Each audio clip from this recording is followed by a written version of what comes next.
Hello, నేను journalist Srinivas. Welcome to news analysis. ఈరోజు Andhra Jyothi పత్రికతో Telangana addition మనం అనాలిసిస్ చేసే ప్రయత్నం చేద్దాం. మొదటగా హైదరాబాద్కు టెస్లా, చైనా ఆటోమొబైల్ దిగ్గజం BYD కూడా పెట్టుబడులపై ఈ రెండు సంస్థల ఆసక్తి, వాటితో నిరంతర సంప్రదింపుల్లో ఉన్నాం. యూకేలోని తెలంగాణ వారికి హెల్ప్ లైన్, లండన్ సదస్సు ముఖ్యమంత్రి రేవంత్ రెడ్డి. మూసీపై అద్భుత డిజైన్లు రూపొందించండి, దుబాయ్లో ప్లానర్లు డిజైనర్లకు కోరిన సీఎం. 70 సంస్థలతో అర్ధరాత్రి వరకు చర్చలు, ప్రవాసీలకు మార్చిలోగా అత్యుత్తమ పాలసీ, పెట్టుబడులు పెట్టండి, జర్దాలో శ్రీధర్ బాబు మంత్రి అన్నట్లు ఒక వార్త. ప్రధానంగా ముఖ్యమంత్రి లండన్ పర్యటనలో ఉన్నారు. దానిలో భాగంగా టెస్లా అనే కంపెనీని హైదరాబాద్కు ఆహ్వానిస్తున్నట్టు పెట్టుబడుల కోసం. అదేవిధంగా చైనా ఆటోమొబైల్ దిగ్గజం BYD అనే సంస్థను కూడా ఆ సంస్థను కూడా చర్చలు జరిపినట్లు ఒక వార్త ప్రధానంగా ఇచ్చారు. హైదరాబాద్లో మూసీ ప్రక్షాళన, అదేవిధంగా అది స్వచ్ఛమైన నీటితోనే మూసీని ప్రక్షాళన చేసి గ్రీనరీగా చేయాలని ఒక దాదాపు 55 కిలోమీటర్ల మేరకు హైదరాబాదులో ఉన్న మూసీ చుట్టుపక్కల రెండు వైపులా కూడా గ్రీనరీ చేసి ఒక ఆహ్లాదకరమైన గ్రీనరీ పార్క్ లెక్క చేయాలనే ఒక ఆలోచనతోనే కొన్ని కంపెనీలతో ఒప్పందం చేసుకున్నారు. దీనిలో భాగంగా మొన్న థేమ్స్ పాలక మండలితో సమావేశమయ్యారు, చర్చించారు. అదేవిధంగా హైదరాబాద్ అభివృద్ధికి డిజైన్లు సిద్ధం చేయండి అని దుబాయ్కి సంబంధించిన ప్లానర్లు డిజైనర్లతో కూడా కోరినారు సీఎం అన్నట్లు ఒక వార్త వచ్చింది. అదేవిధంగా ప్రవాసీలకు మార్చిలోగా అత్యుత్తమ పాలసీని కూడా తీసుకొస్తాం అని చెప్పి కూడా శ్రీధర్ బాబు చెప్పినట్లు ఒక వార్త. అదేవిధంగా ఆసరాకు అందలం, సీఎం రేవంత్ అండగా నిలిచిన నేతలకు పదవులు. సీఎం ప్రభుత్వ సలహాదారుగా వేము నరేందర్ రెడ్డి, షబ్బీర్ అలీ, హర్కారా వేణుగోపాలరావు. ఢిల్లీలో తెలంగాణ ప్రభుత్వ ప్రత్యేక ప్రతినిధిగా మల్లు రవి, వేము నరేందర్ నియామకంపై ముందే చెప్పిన ఆంధ్రజ్యోతి అన్నట్లు ఒక వార్త. నిన్న ముగ్గురు తెలంగాణ ప్రభుత్వ సలహాదారులుగా వేము నరేందర్ రెడ్డి, హర్కారా వేణుగోపాల్, షబ్బీర్ అలీని నియమించారు. ఢిల్లీలో తెలంగాణ ప్రభుత్వ ప్రతినిధిగా డాక్టర్ మల్లు రవిని నియమించింది మనం చూసాం. ఎందుకంటే వేము నరేందర్ రెడ్డి కానీ, డాక్టర్ మల్లు రవి కానీ, షబ్బీర్ అలీ కానీ, వీళ్ళు ముగ్గురు కూడా రేవంత్ రెడ్డికి మొదటి నుంచి తట్టుతూ వారికి సహకరిస్తూ ప్రతి విషయంలో కూడా ప్రత్యక్షంగా పరోక్షంగా పార్టీ పరంగా వారికి కుడిభుజంగా ఉన్నారు ఈ ముగ్గురు వ్యక్తులు కూడా. హర్కార వేణుగోపాల్ కూడా కాంగ్రెస్ పార్టీ పరంగా ప్రోటోకాలు, అదే పబ్లిక్ రిలేషన్స్ చూస్తూ ఉండేవారు చాలా సంవత్సరాలుగా. వారికి కూడా సలహాదారు పదవి ఇచ్చారు. షబ్బీర్ అలీకి SC ST BC మైనారిటీ శాఖలకి ప్రభుత్వ సలహాదారుగా, వేము నరేందర్ రెడ్డికి ముఖ్యమంత్రి సలహాదారుగా, అదేవిధంగా హర్కార వేణుగోపాల్కు ప్రోటోకాలు పబ్లిక్ రిలేషన్స్ సలహాదారుగా ఇచ్చారు. డాక్టర్ మల్లు రవి గారికి ఢిల్లీలో ప్రత్యేక తెలంగాణ ప్రతినిధిగా, డాక్టర్ వైఎస్ రాజశేఖర్ గవర్నమెంట్లో కూడా వీరు అదే పదవిలో ఉన్నారు, ఆ సేవలు చేశారు. ఇప్పుడు మళ్ళా అదే ఇచ్చారు. మొత్తానికి ఆసరాకి అందలం అని చెప్పి, అంటే ఎవరైతే పార్టీకి ఆసరాగా ఉన్నారో, ఎవరైతే పార్టీకి అండగా ఉన్నారో వారికి అందలం ఎక్కిస్తున్నట్లు ఒక వార్తను ప్రధానంగా ఆంధ్రజ్యోతి ఇచ్చింది.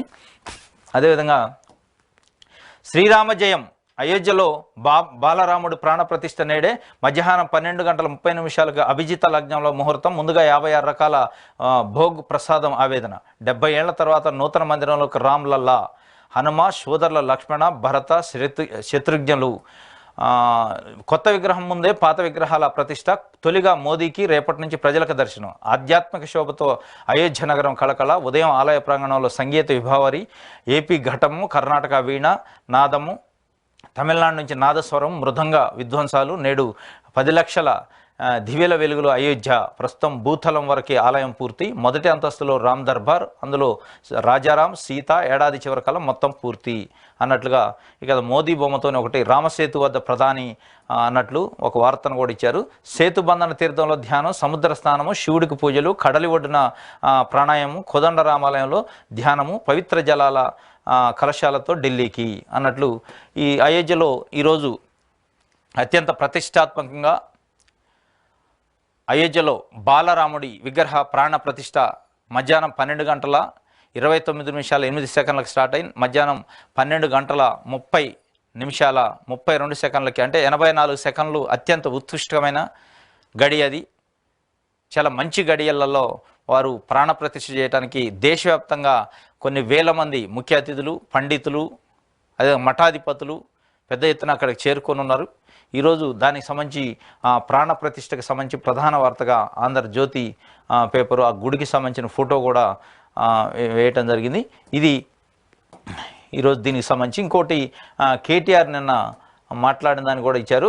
బీఆర్ఎస్ని ఖతం చేసే కుట్ర మొన్న బీజేపీ నేత బండి సంజయ్ అన్నారు. ఆంధ్రజ్యోతి రాధాకృష్ణ కొత్త పలుకులో అదే చెప్పారు. మోదీకి రేవంత్కు భయపడం, బీఆర్ఎస్ను ఏమీ చేయలేరు, మేము మరో 8 స్థానాలు గెలిచి ఉంటే హంగు ఏర్పడేది. మల్కాజ్గిరి బీఆర్ఎస్ సన్నక సమావేశంలో కేటీఆర్ అన్నట్టు మల్కాజ్గిరి పార్లమెంట్ నియోజకవర్గ స్థాయి బీఆర్ఎస్ పార్టీ సమీక్ష సమావేశం తెలంగాణ భవన్లోదని దాంట్లో ఒక మాట బీఆర్ఎస్ను ఖతం చేసే కుట్ర జరుగుతుంది. అటు బీజేపీ ఇటు రేవంత్ రెడ్డి ఆధ్వర్యంలో మొన్న బండి సంజయ్ అన్నారు. అదేవిధంగా ఏబిఎన్ రాధాకృష్ణ నిన్న కొత్త పలుకులో మోదీ రేవంత్ రెడ్డి బట్టి విక్రమార్క కలిసిన సందర్భంలో ముందు బీఆర్ఎస్ని ఖతం చేయండి, నేను మీకు సహకరిస్తా అన్నట్లు మరి ఏబిఎన్ రాధాకృష్ణ నిన్న కొత్త పలుకులో రాశారు. అది ఎంతవరకు నిజం అంటే వీరే అక్కడ పోయి విన్నట్టు లేదంటే ఏదో చెప్పినట్టుగా కొంత కట్టుకథగా అనిపిస్తుంది. జనరల్గా ఇక్కడున్న పార్టీ బీజేపీ పార్టీ కాదు, కాంగ్రెస్ పార్టీ రాష్ట్రంలో అధికారంలోకి వచ్చింది. కాంగ్రెస్ పార్టీ నాయకులతో మోడీ ఆ మాట ఎందుకంటారు?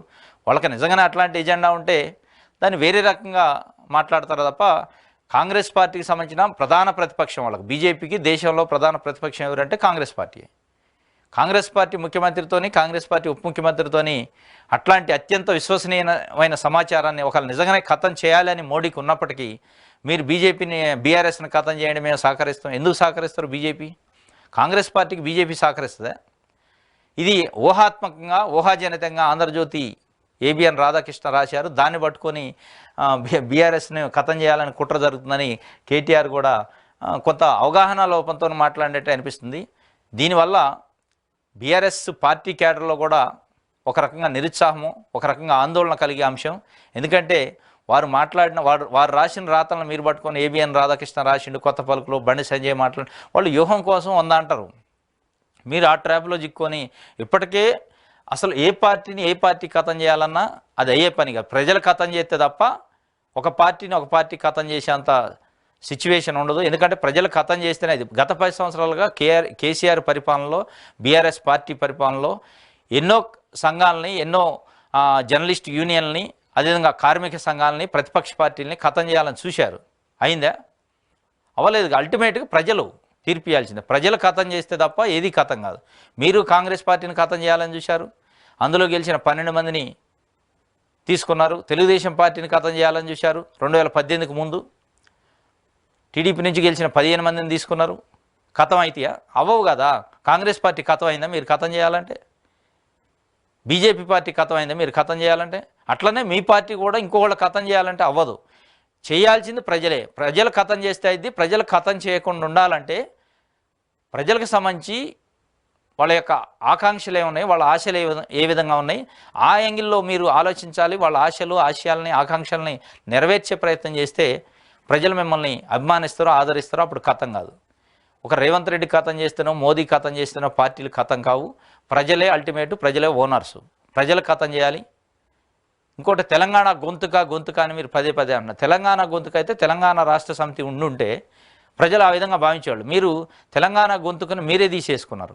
భారతీయ రాష్ట్ర సమితి అని పెట్టుకున్నారు.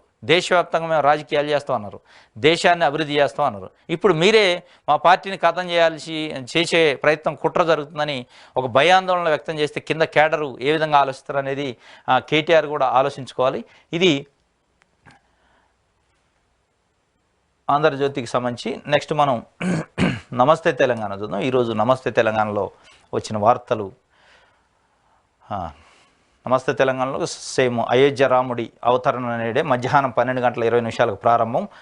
ప్రాణప్రతిష్ఠ. ప్రధాని మోదీ ఆధ్వర్యంలో వేడుక. 7,000 మందికి పైగా అతిథులు హాజరు. అయోధ్యలో భద్రతా ఏర్పాట్లు కట్టుదిట్టం. రేపటి నుంచి భక్తులకు రామయ్య దర్శనం అన్నట్లుగా బాలరాముడి విగ్రహానికి సంబంధించిన ఒక ఫోటోని ఇక్కడ నమస్తే తెలంగాణలో ముద్రించారు. అదేవిధంగా అయోధ్య రామ మందిరానికి సంబంధించి ప్రధాన గుడిని ఇక్కడ ఫోటో ఒకటి పబ్లిష్ చేశారు.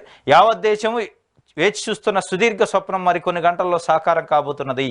రామ్లల్లా ప్రాణ ప్రతిష్ఠ మహోత్సవానికి అయోధ్య నగరం సర్వాంగ సుందరంగా ముస్తాబైంది. సోమవారం మధ్యాహ్నం 12:20 ప్రారంభమయ్యే ప్రాణప్రతిష్ఠ కార్యక్రమం 1 గంటకు ముగియనుంది. ప్రధానమంత్రి నరేంద్ర మోదీ సహా 7,000 మందికి పైగా ముఖ్య అతిథుల సమక్షంలో మహత్తర కార్యం జరగనుంది. మంగళవారం నుంచి సాధారణ భక్తులకు బాలరాముడి దర్శన భాగ్యం కలుగనుంది. రామ మందిర ప్రారంభోత్సవ నేపథ్యంలో అయోధ్యలో కట్టుదిట్టమైన భద్రతా ఏర్పాటు చేశారు.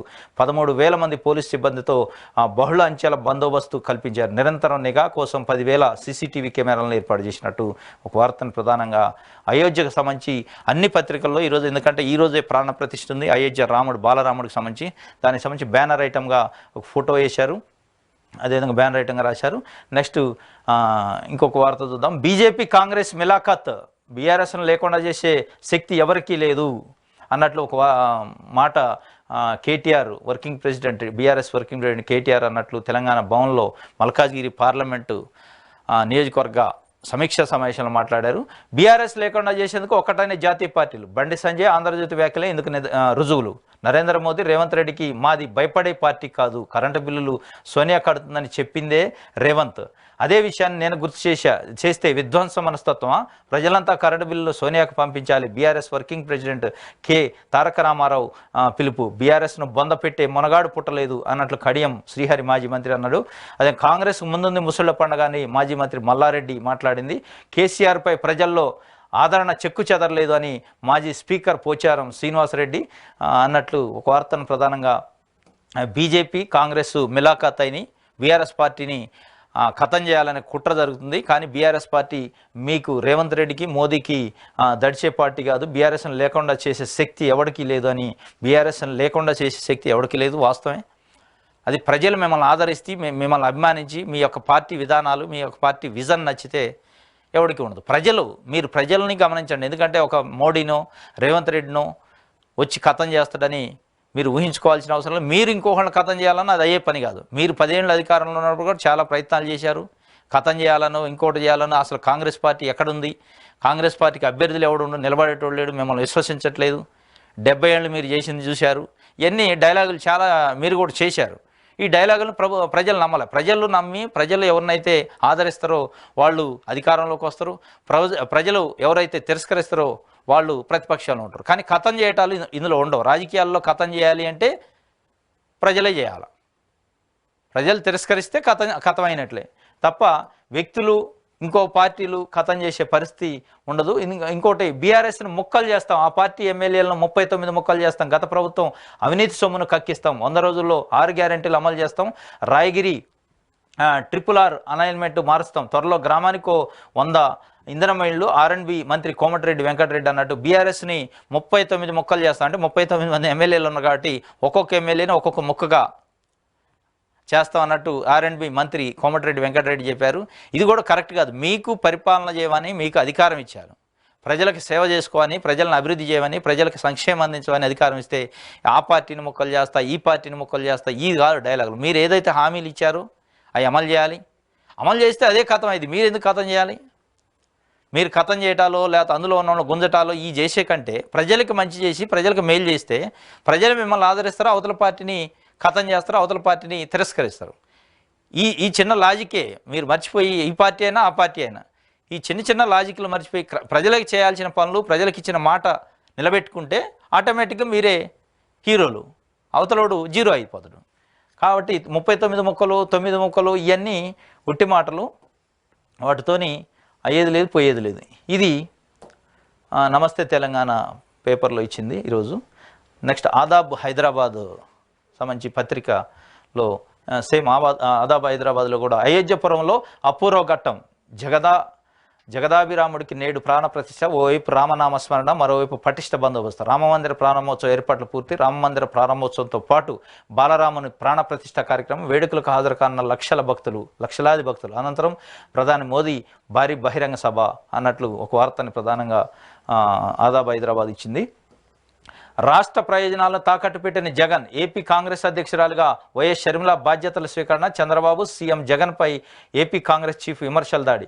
ఏపీ అప్పులు 10 లక్షల కోట్లు చేరుకున్నాయని ఆరోపణ. రాజధాని లేకుండా చేసిన ఘనత వీరిద్దరికే దక్కుతుందని విమర్శ. వైఎస్ షర్మిల అధ్యక్షతన ఏపీసీసీ మొదటి కార్యవర్గ సమావేశం. అసెంబ్లీ పార్లమెంట్ ఎన్నికల్లో అనుసరించాల్సిన వ్యూహాలపై చర్చ అన్నట్లు ఒక వార్త. వైఎస్ రాజశేఖర రెడ్డి కూతురు వైఎస్ షర్మిల ప్రదేశ్ కాంగ్రెస్ కమిటీ చీఫ్గా నిన్న బాధ్యతలు స్వీకరించారు. ఆ సందర్భంగా సీఎం మన జగన్మోహన్ రెడ్డిపై, అదేవిధంగా ప్రతిపక్ష నాయకుడు చంద్రబాబు నాయుడుపై ఘాటుగా విమర్శించారు. వీళ్ళిద్దరూ గంగిరెద్దుల్లా మోదీ ముందు తల ఊపుతారు.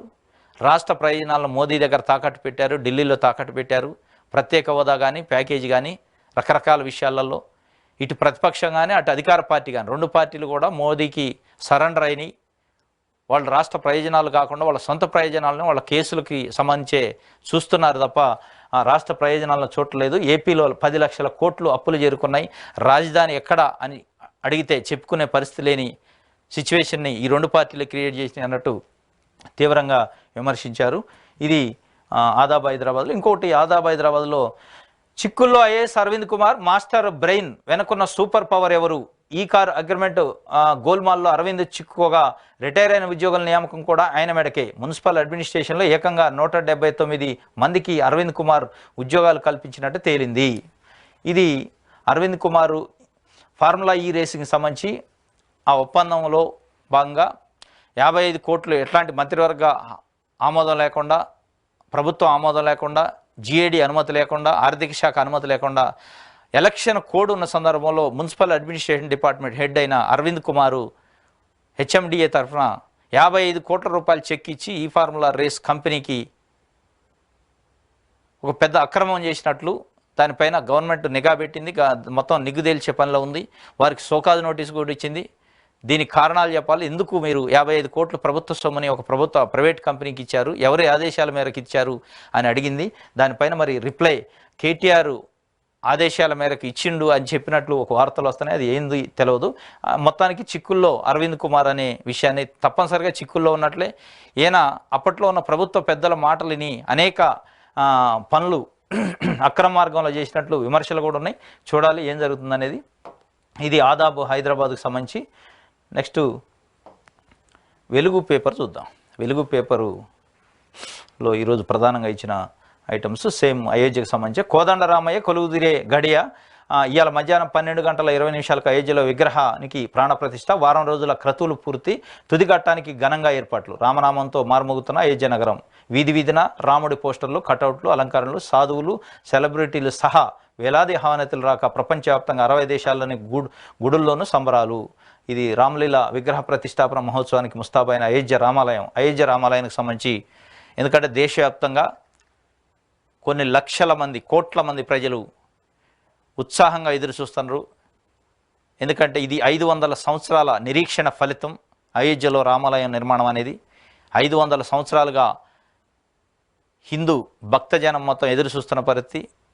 అయోధ్య రామాలయంలో రాముడు ప్రతిష్ట కోసం ఆ గడే ఈరోజు వచ్చింది. ఈరోజు మధ్యాహ్నం 12 గంటల ప్రాంతంలో చాలా ఉత్కృష్టంగా ప్రజలు ఎదురు చూస్తున్న పరిస్థితి. దేశవ్యాప్తంగా ప్రతి ఊర్లలో, గ్రామాలలో కానీ పట్టణాలలో గల్లీకి సొంతంగా స్వచ్ఛందంగా ప్రజలే బయటకు వచ్చి కటౌట్లు, ఫ్లెక్సీలు, తోరణాలు కట్టుకొని ఉత్సాహంగా ఒక పండగ వాతావరణం దేశవ్యాప్తంగా నెలకొంది. అదేవిధంగా వివిధ దేశాలు 60 దేశాల నుంచి ప్రతినిధులు కూడా హాజరవుతున్నారు. అదేవిధంగా ఇతర దేశాల్లో ఉన్న తెలుగువారు, హిందువులు, మన భారతదేశానికి సంబంధించిన హిందూ సమాజం మొత్తం కూడా అక్కడ ఉత్సవాలు చేసుకుంటున్న పరిస్థితిని ప్రధానంగా వెలుగు పేపర్ రాసింది. అదేవిధంగా ఇంకోటి మూసీపై ఫోకస్. 56 కిలోమీటర్ల పొడవున్న ప్రక్షాళన, గ్రీన్ అర్బన్ పార్కుల కోసం సర్కార్ కార్యాచరణ. విదేశీ పర్యటనలో మూసీ రివర్ ఫ్రంట్పై సీఎం రేవంత్ ప్రత్యేక చర్చలు. లండన్లో థేమ్స్, దుబాయ్లో వాటర్ ఫ్రంట్ పరిశీలన. మూసీ రివర్ ఫ్రంట్ కోసం దిగ్గజ కంపెనీలతో సంప్రదింపులు. ప్రపంచ దృష్టిని ఆకర్షించేలా డిజైన్లు రూపొందించాలని అధికారులకు ఆదేశం. నేడు ఉదయం హైదరాబాద్కు సీఎం రేవంత్ రెడ్డి అన్నట్లు మూసీపై ప్రభుత్వం ఫోకస్ పెట్టింది. 56 కిలోమీటర్ల మేరకు సుందరీకరణ చేయాలని, గ్రీన్ పార్క్ చేయాలని చెప్పి మూసీకి రెండు వైపులా. మన లండన్లో థేమ్స్ పాలక మండలితో సమావేశమయ్యారు. థేమ్స్ నదికి సంబంధించి ఎట్లా డెవలప్ చేశారు, ఎట్లాంటి పనులు చేశారనేది. అది నిన్న దుబాయ్లో కూడా అక్కడున్న కొంతమంది డిజైనర్లు, ప్లానర్లతోని సమావేశమైనట్లు వాటర్ ఫ్రంట్ పరిశీలన చేసినట్టు. మొత్తానికి 56 కిలోమీటర్లు హైదరాబాదులో ఒక గ్రీన్ పార్క్ ఏర్పాటు చేయాలని, మూసీ నది ప్రక్షాళన చేయాలని, మూసీ నదిలో నీళ్ళని శుద్ధి చేయాలని ఒక లక్ష్యంగా పెట్టుకున్నట్టు గవర్నమెంట్ చాలా సీరియస్గా ఫోకస్ పెట్టినట్టు ఒక వార్త దీంట్లో రాశారు. మరి గతంలో కేసీఆర్ కూడా 2014లో గవర్నమెంట్ ఏర్పడగానే ఇట్లాంటి హడావుడి చేసిండు, కానీ ఎట్లాంటి పురోగతి లేదు. ఇప్పుడు చూడాలి ఏం జరిగిందో. ఇంకోటి ప్రధానంగా కేసీఆర్ నిన్న ఫోన్లలో కార్యకర్తలతో మాట్లాడుతున్నట్టు వెలుగు పేపర్లో ఒక వార్త. తప్పులు జరిగినాయి, రిపీట్ కానయ్య, పార్టీ కోసం పనిచేసే కార్యకర్తలను కాపాడుకుంటాం అన్నట్లు కేసీఆర్ చెప్పినట్లు. వచ్చే నెల నుంచి తెలంగాణ భవన్లో అందుబాటులో ఉంటానని వెల్లడి. కార్యకర్తలతో నిత్యం ఫోన్లో మాట్లాడుతున్న బీఆర్ఎస్ చీఫ్. కేసీఆర్పై కరీంనగర్లోనే ఇంట్లో లిఫ్ట్ ఏర్పాటు చేయించుకుంటున్నారు మాజీ ఎంపీ వినోద్ కుమార్ కూడా అన్నట్లు ఒక వార్త. కేసీఆర్ ఫోన్లలో కార్యకర్తలతో మాట్లాడుతున్నట్ల తప్పులు జరిగినాయి మళ్ళీ రిపీట్ కానియను అని చెప్పి పార్టీ కోసం పనిచేసే కార్యకర్తల్ని కాపాడుకుంటాం అని చెప్పి వచ్చే నెల నుంచి నేను తెలంగాణ భవన్లో నిత్యం అందుబాటులో ఉంటాను, ప్రజలకి కార్యకర్తలకి అందుబాటులో ఉంటాను, కార్యకర్తలను కాపాడుకుంటాం మేము అని చెప్పి చెప్పినట్లు ఒక వార్త ప్రధానంగా వెలుగు పేపర్ రాసింది. మరి తప్పులు జరిగినాయి అని ఏ విధంగా, ఏ తప్పులు, మరి పార్టీ పరంగా తప్పులా, ప్రభుత్వంలో కూడా తప్పులు జరిగినాయి అనేది ఇంకా క్లారిటీ లేదు.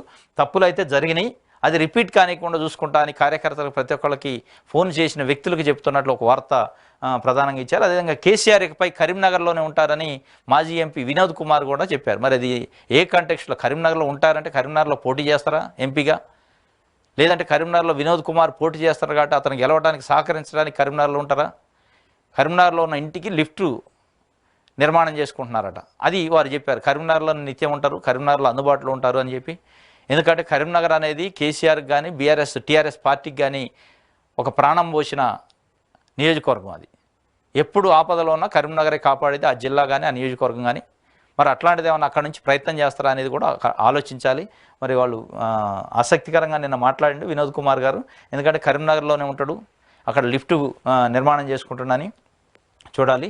2-3 ఏళ్లలోనే అధికారంలోకి వస్తాం. మల్కాజ్గిరి లోక్సభ సన్నాహక సమావేశంలో కేటీఆర్ 14 సీట్లు స్వల్ప ఓట్ల తేడాతో కోల్పోయి వాటిలో సగం సీట్లు గెలిచిన రాష్ట్రంలో అంగు వచ్చేది. యూట్యూబ్ ఛానళ్ల అడ్డగోలు దుష్ప్రచారంతోనే ఓడిపోయామని కామెంట్లు.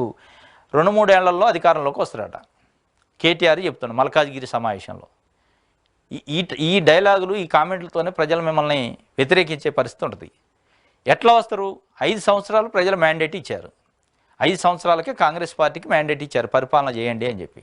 5 సంవత్సరాలు వాళ్ళ పరిపాలన నచ్చకపోతే నెక్స్ట్ వచ్చే ఎలక్షన్స్లో మీకో లేదా ఇంకో పార్టీకో అవకాశం ఉంటుంది. ఎవరిని అభిమానిస్తే వాళ్ళకి వస్తుంది. ఎట్లా 2-3 ఏళ్లలో రావడం అంటే మీరు ఏదైనా కుట్ర చేస్తున్నారా? మీరు పదే అంటున్నారు బీఆర్ఎస్ పార్టీని ఖతం చేయడానికి బీజేపీ కాంగ్రెస్ కుట్ర చేస్తున్నాయి, కానీ మీ మాటలు చూస్తుంటే మీరే కుట్ర చేస్తున్నట్టు కూడా అనిపిస్తుంది. ఎట్లా వస్తారు 2-3 ఏళ్లలో? ఎవరు దింపుతారు ప్రభుత్వాన్ని? ప్రజలు ఓట్లేసి దింపాలి కదా. ప్రజలు ఓట్లు వేయాలంటే ఇంకా 5 ఏళ్ళు ఆగాలి కదా. ఇది ఇంకో 14 సీట్లలో స్వల్ప తేడాతో ఓడిపోయిన 14 సీట్లు అవి గెలిచి ఉంటే మేము హంగు వచ్చేది. వస్తే కదా 14 సీట్లు వస్తే హంగు వచ్చేది, కానీ రావు కదా. ఎట్లా వస్తాయి? ఒక్క ఓటుతో గెలిచినట్టే, స్వల్ప తేడానా ఇంకోట కాదు. ఆడ 14 సీట్లు వస్తే మేము గెలిచేవాళ్ళం హంగు వచ్చేదంటే ఎవడైనా అంటాడు. 2 సీట్లు వచ్చినోడు మాకు ఇంకొక 58 వస్తే మేము అధికారం వచ్చేది అంటాడు. సిపిఐకి కూడా 1 సీట్ వచ్చింది, వాళ్ళకు కూడా 59 వస్తే అధికారం వచ్చేది. మీరు 14 సీట్లు వస్తే అధికారం వస్తుందని ఎట్లా అనుకుంటారు? రంగు వస్తుందని ఎట్లా అనుకుంటారు? ప్రజలు క్లియర్గా తెలివిగా మ్యాండేట్ ఇచ్చారు, ఎక్కడ హంగుకి అవకాశం ఇవ్వలే ఇట్లాంటివి వస్తాయని. కాబట్టి ఇట్లాంటి 2-3 ఏళ్లలో మేము అధికారంలోకి వస్తాం. మీరు కార్యకర్తలకు ఉత్సాహం నింపడానికి అని ఉండొచ్చు. కార్యకర్తలకు ఉత్సాహం నింపడానికి అయితే మీ పైన రాంగ్ సిగ్నల్స్ ప్రజల్లోకి వెళ్తాయి. ఇది గమనించుకోవాలా. ఏదో రేపు పార్లమెంట్ ఎన్నికలు ఉన్నాయి కాబట్టి కార్యకర్తలు నిరుత్సాహపడకుండా ఆందోళన చెందకుండా ఉండడానికి ఇట్లాంటివి పనికి వస్తాయి. ఇంకొక వైపు మీరు మమ్మల్ని ఖతం చేయడానికి బీజేపీ కాంగ్రెస్ కుట్రబంతుని అని ఒకేళ్ళు చెప్తారు, కాంగ్రెస్ బీజేపీ ఒకటే అని చెప్తారు. మళ్ళీ మీరే మేము ఖతం చేయడానికి చూస్తున్నాం, 2-3 ఏళ్లలో మేము అధికారంలోకి వస్తాం ఇంకొక వైపు మీరే చెప్తారు. 2 కాంట్రా మాటలు మాట్లాడతాను. వైరుధ్యంతో మాట్లాడిన మాటలు ఒకే వ్యక్తి 2 రకాలుగా మాట్లాడుతాడు. ఇది కాదు. ఎందుకంటే అట్లా మీరు అంటే వాళ్ళు అధికారంలో ఉన్నారు, వాళ్ళు ఇంకొక అడుగు ముందుకేసి కవింపు చర్యలు ఉంటాయి. దాంట్లో ఎందుకు అట్లాంటి? తెలంగాణకు బీఆర్ఎస్ అవసరం లేదు, ఆ పార్టీకి ఓటేస్తే మూసీలో పడేసినట్లే కిషన్ రెడ్డి. వచ్చే నెల లోక్సభ ఎన్నికల నోటిఫికేషన్, ఏప్రిల్లో ఎలక్షన్స్, 6 గ్యారెంటీల అమలుపై కాంగ్రెస్ సర్కార్ క్లారిటీ లేదని వ్యాఖ్య. తెలంగాణకు బీఆర్ఎస్ అవసరం తీరిపోయింది, బీఆర్ఎస్ అవసరం అనేది తెలంగాణలో లేదు. వచ్చి ఆ పార్టీకి ఓటేస్తే మూసీ నదిలో పడేసినట్లే అని చెప్పి కిషన్ రెడ్డి బీజేపీ రాష్ట్ర అధ్యక్షుడు చెప్పారు. వచ్చే నెలలో లోక్సభ ఎన్నికల నోటిఫికేషన్ అంటే ఫిబ్రవరిలో ఉంటుందట, ఏప్రిల్లో ఎలక్షన్స్ ఉండే అవకాశం ఉన్నట్లు. 6 గ్యారెంటీల అమలుపై కాంగ్రెస్ సర్కార్కు అయోమయంలో ఉంది అన్నట్లు ఒక వార్త ప్రధానంగా దీంట్లో వేసిన పరిస్థితి వెలుగు పేపర్లో. నెక్స్ట్ మనం తెలంగాణ సాక్షి పేపర్ చూద్దాం. తెలంగాణ సాక్షి పేపర్లో ఈరోజు ఇచ్చిన ప్రధాన ఐటమ్స్. సాక్షి పత్రికలో కూడా అయోధ్యలో నేడు రామ్లల్లా ప్రాణ ప్రతిష్ఠ, అంతా రామమయం అన్నట్లు రాముడికి సంబంధించిన వార్తనే వేశారు. ఇంకోటి బాబు కోసం బలి, చంద్రబాబు చివరి అస్త్రంగా షర్మిల అన్నట్లు సజ్జల రామకృష్ణారెడ్డి ఏపీకి సంబంధించి వైఎస్ఆర్సీపీ జనరల్ సెక్రటరీ నిన్న ప్రెస్ మీట్లో చెప్పింది. వైఎస్ఆర్ బతికి ఉంటే కాంగ్రెస్పై ఉమ్మేసేవారని విమర్శించి ఆ పార్టీకి మీరే సారథ్యం వహించడం ఏమిటి అన్నట్టు షర్మిలాని అడుగుతున్నట్లు. ఎందుకంటే వైఎస్ఆర్ బతికుంటే కాంగ్రెస్ పార్టీపై ఉమ్మేసేవారని గతంలో షర్మిల అనేక మార్లు మాట్లాడారట. ఇప్పుడు మీరే ఆ పార్టీకి ఎట్లా సారథ్యం వహిస్తారని సజ్జల రామకృష్ణారెడ్డి ప్రశ్నిస్తున్నారు.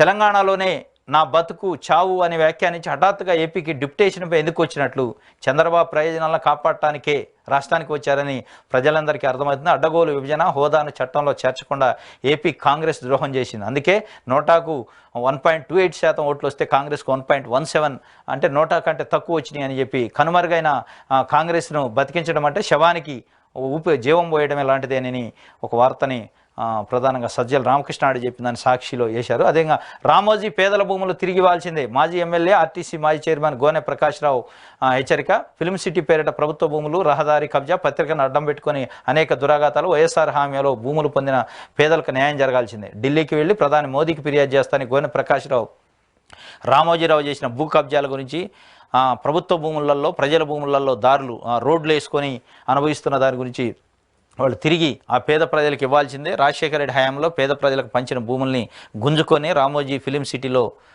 రామోజీరావు అక్రమాలు చేసిండు అని చెప్పి ఒక ప్రధానంగా చెప్పారు. మోదీని కలిసి కూడా కంప్లైంట్ ఇస్తా అని చెప్పారు రామోజీరావు అని. చూడాలి ఏం చేస్తారు. తెలంగాణ గొంతుకును ఖతం చేసే కుట్ర, కాంగ్రెస్ బీజేపీ ఒకటేనని ప్రజలు అర్థం చేసుకోవాలి. ఎట్టి పైనకైనా మట్టి పైనకైనా తెలంగాణ గొంతుక బీఆర్ఎస్ పార్టీ కేటీఆర్. అసెంబ్లీ ఎన్నికల్లో దొంగ మాటలు చెప్పి కాంగ్రెస్ అధికారంలోకి వచ్చింది. మేము ఇంకో 7-8 చోట్ల గెలిచి ఉంటే రాష్ట్రంలో అంగ వచ్చేది. 14 చోట్ల స్వల్పతతో ఓడిపోయాం. కారు వెళ్ళింది సర్వీసింగ్కే, మళ్ళీ రెట్టింపు వేగంతో పరిగెడుతుంది. ఇక్కడ తెలంగాణ గొంతును ఖతం చేసే కుట్ర జరుగుతుందంటారు. ఇంకో దగ్గర 2-3 ఏళ్లలో మా గవర్నమెంట్ వస్తుందంటారు. ఎట్లా? ఎట్టికైనా మట్టికైనా మేమే ఉండాలంటారు అని మీరు అనుకుంటారు. ప్రజలు అనుకోవాలి కదా. ఎట్టికైనా మట్టికైనా తెలంగాణలో బీఆర్ఎస్ పార్టీ ఉండాలని ప్రజలు అనుకుంటే మీరు గెలుస్తారు. ప్రజలు అట్లా ఏం అనుకోవట్లే. అదే దొంగ మాటలు చెప్పి కాంగ్రెస్ పార్టీ అధికారంలోకి వచ్చింది అంటున్నారు. ఎస్, మీరు చెప్పండి. ఇప్పుడు రేపు 2 నెలల్లో పార్లమెంట్ ఎన్నికలు ఉన్నాయి కదా. దొంగ మాటలు చెప్పి మీరు వాళ్ళు వచ్చారు కాబట్టి మీరు మంచి మాటలు చెప్పి రండి. మీరు 10 సంవత్సరాలు అధికారంలో ఉన్నారు, మీరు ఏం చేశారో చెప్పుకోండి. ఇది చెప్పుకుంటే మీరు మీ పరిపాలన మంచిగా ఉండి మీ పరిపాలన ప్రజలు నచ్చి ఉంటే ఇప్పుడు మీరు గెలవచ్చు కదా. 14 చోట్ల తేడాతో వచ్చి ఇంకొక 8 సీట్లు వస్తే అయిపోయేది. 8 సీట్లు కాదు, ఇంకొక 8 సీట్లు వస్తే అయిపోయేదని మీరు ఎవడు కావాడే అనుకుంటాడు. 8 సీట్లు వస్తే గెలుస్తారు, కానీ రాలేదు కదా. ఊహాజనితంగా మీరు 8 సీట్లు వస్తే గెలిచేటోళ్ళం అని ఇంకోడు మేము ఇప్పుడు ఎంఐఎం వాళ్ళు కూడా అంటారు, మాకు ఇంకొక 50 సీట్లు వస్తే మేమే అధికారంలోకి వచ్చేవాళ్ళం. అవి వచ్చేది కాదు, సచ్చేది కాదు. 8 సీట్లు రావాలి కదా. ఇట్లాంటి అసందర్భమైన మాటలు అన్నమాట. నెక్స్ట్ ఈనాడు పేపర్లో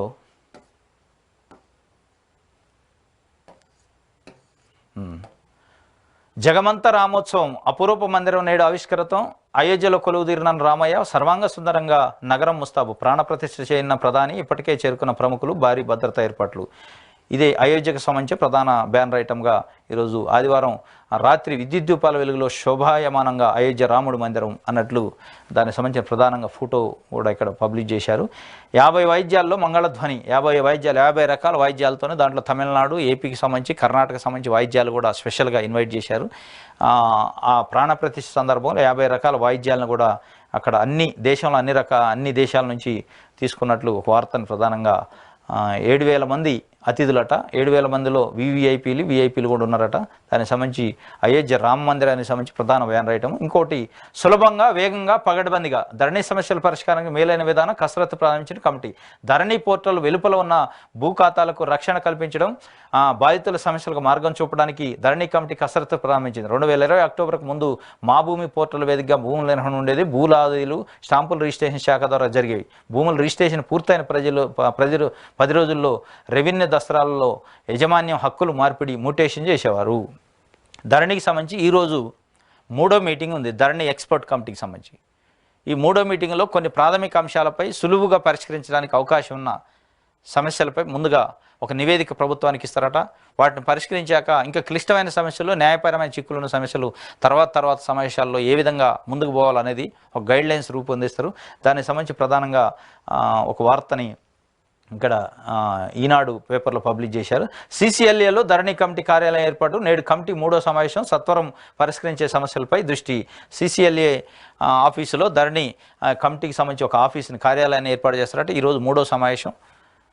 దాని తర్వాత సత్వర సమస్యల పరిష్కారానికి ఏ విధంగా ఉండాలనే దానిపైన కూడా ఆలోచిస్తున్నట్లు ఒక వార్తని ఈనాడు పేపరు ప్రధానంగా పబ్లిష్ చేసింది. నెక్స్ట్ మనం ఇది తెలంగాణలో ఉన్న న్యూస్ ఎనాలిసిస్